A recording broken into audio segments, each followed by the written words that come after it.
Welcome to Apex Live this morning. I'm delighted to be joined by John from IPC. Thank you. The President and CEO. John, we're here to talk about a few things. We're going to try and get through them fairly quickly because I know you're on a time schedule. It's a busy show. The first thing I want to obviously talk about is the growth of IPC over the last 18 months. I mean, you've restructured China. You have a more organized situation in Europe. How is IPC developing and what's your strategy going forward? Yeah, so when I took the reins here at IPC, it'll be 5 years in April. Right. And at that point, we were about, I think it was 72% North American based and the rest was global. Yeah. Today we're under 60%. Okay. But we haven't shrank in the U.S. Okay, so you're overseas. Overseas has grown a lot in both Asia as well as Europe. Excellent. And as you mentioned, about 3 or 4 years ago, we put in some new leadership in China. We've got 6 offices over there. And then last year, just a little bit over a year ago, we added our Brussels office in Europe to better meet the needs of our members there and to ensure that the European and the Asia voices in our standards and in our events are all being represented, and we can bring the benefits of because as you know, IPC is a global trade association. We're here to help the entire electronics industry continue to grow. And so those efforts have been growing and improving and very successful so far. Yeah, and interesting to see, obviously, your European office in Brussels, which is close to the seat of government over there. So makes a lot of sense. On the other hand, you were just recently appointed to the National Manufacturing Association of Manufacturers Board. So NAM represents a very large section of U.S. manufacturers of different industries. And within NAM, there's something called the Council of Manufacturing Associations. Yep. And IPC is a member of that council. And so that council's board, which works with the president of NAM directly, I was appointed to the board of directors there. And so we work with them to try to better understand, in terms of the U.S.-based manufacturers, what we can do in terms of helping change tax regulations to make it more attractive for businesses, updating and smarter regulations. And so those are the issues that we get more involved in. There are some nationalistic issues that occasionally cause us conflict, being an international and global association, that we step back from. Right. So. But do you have a direct ear into the current administration to advise on policy? How direct?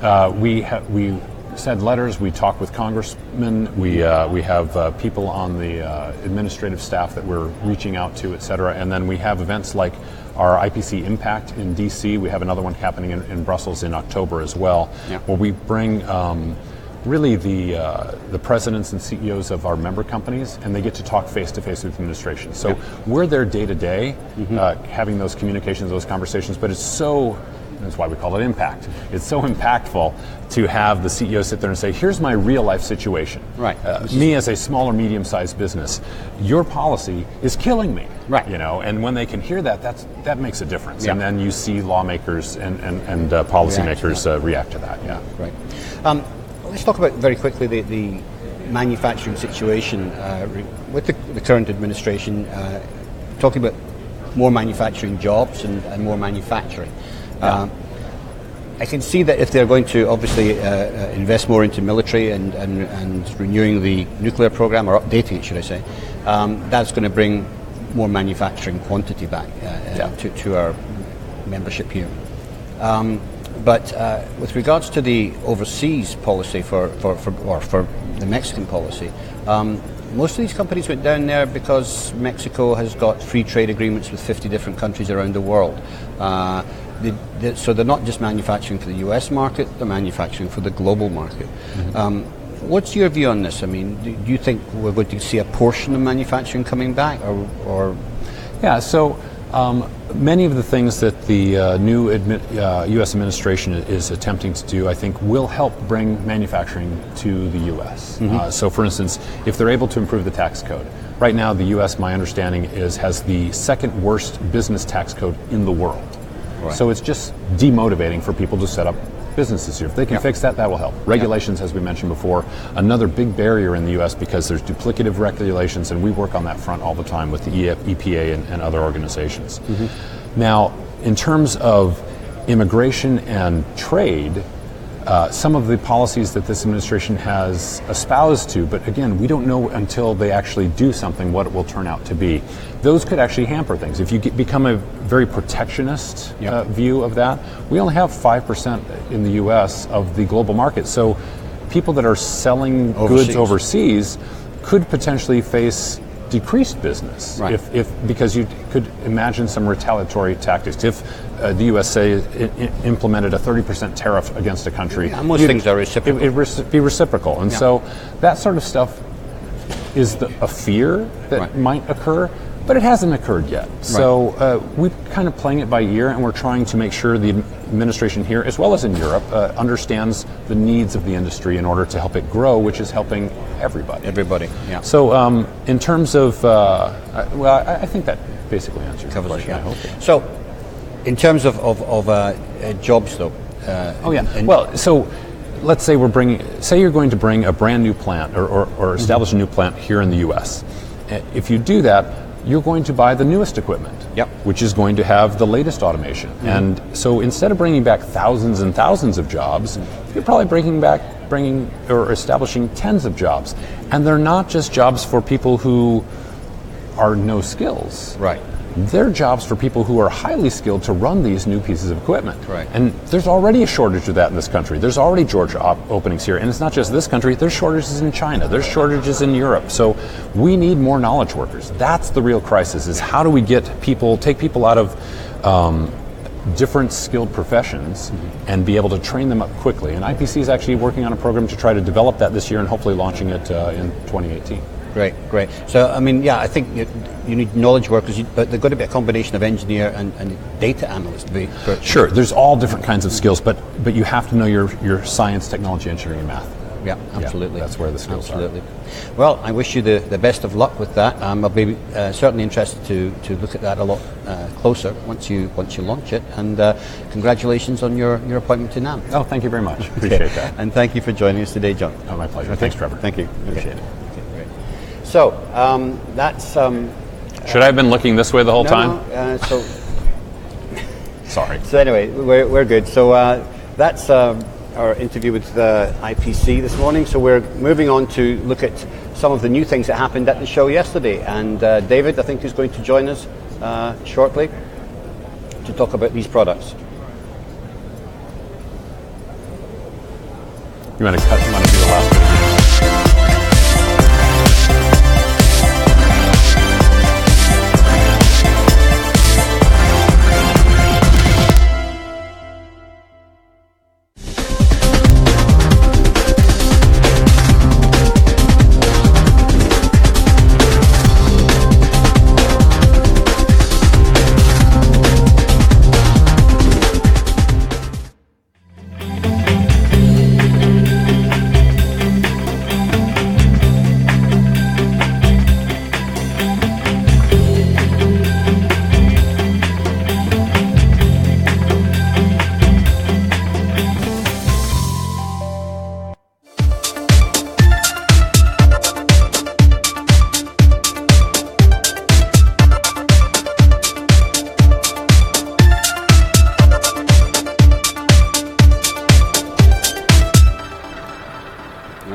Talk about new products then.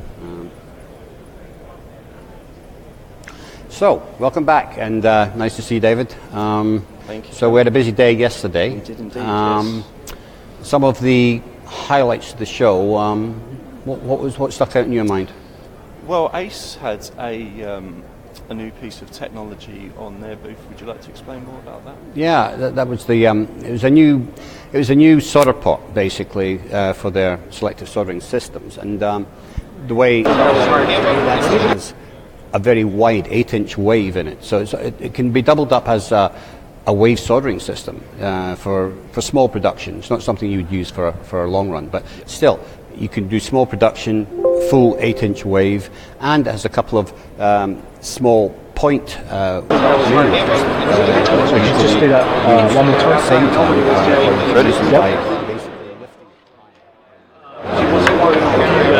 It's quite ingenious the way he did it, to be honest. So that was certainly an interesting one. Yeah, and of course there was news from the management change at ACE as well with the Nordson takeover. That's right. Alan Cable is going to be taking retirement, but still working as an advisor to the company. Company, of course, is going to adopt the Nordson brand, so in Nordson ACE going forward. But everything else, I believe, is going to stay in position. There's no changes in staffing or anything like that. Probably just back office functions will move to Carlsbad. Yeah, it looked like a really good acquisition for Nordson, and a nice end to Alan Cable's distinctive career. And we also had a management changeover at Juki. Yeah, I mean, this show seems to be almost a sea change with people that are bringing, either grooming younger people to come through or making management changes. The one, of course, at Juki was Bob Black, who's a huge figure in this industry as the leader of Juki and Zevatech before that. And a great personality, and he's managed that company extremely well. He's staying with the company. He's not leaving yet. He's actually moving to the position of CEO, and he'll stay in that position for at least another year. But Bill Astl's coming through from general manager, being promoted to president, and Bill's going to drive a lot of the strategy going forward.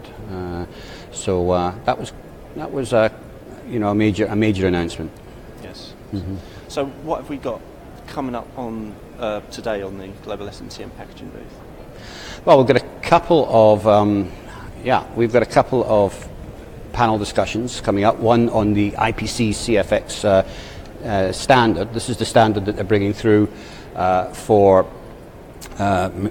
smart factory machine interface, and it's I believe going to be based on a software that has been donated by one of the major tier 1 manufacturers.